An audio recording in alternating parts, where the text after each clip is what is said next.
vaikka on Vierumäki tällä hetkellä. Että siellä olen. Vaikka Muoniosta kotoisin toki olen Lapista, mutta 2011 asti Uusi-Seelanti oli ensimmäiset kisat Junnu M.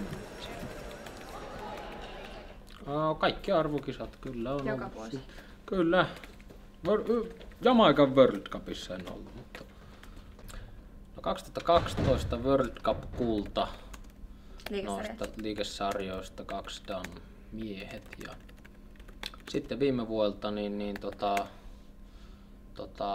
MM hopea 2 Dan liigesarjoista ja sitten voisi vielä sanoa, että EM pronssi -70. Siinäpä sitä olikin jo. 2 Dan liigesarjat ja -70 ottelua ja sitten joukkueottelua. Kyllä niinku mennään urku auki niin sanotusti, että annan ihan kaikkeni kotikisoille, se on tarkoitus ja pääsis edustamaan omiin kotikisoihin, mikä on ollut haave. Että kyllähän se iso asia tietenkin on, mutta toisaalta jos sen pääse, niin se on sitten valtava pettymys. Että no se on käytännössä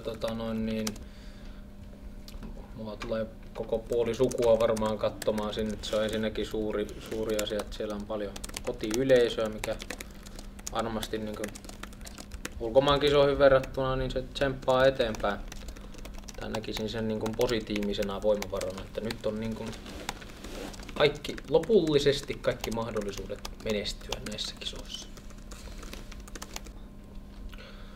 No, kyllä se vahvuudet rakentuu siihen, että ensinnäkin niin treenimentaliteetti on sillä tavalla, että silloin kun reenataan, niin silloin reenataan.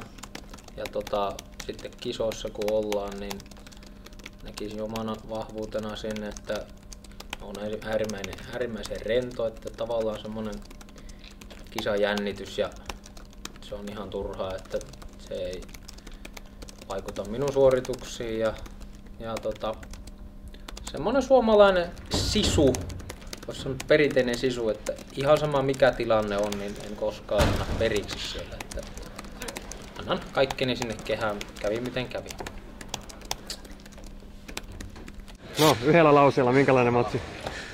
Se on lupakaa mikään.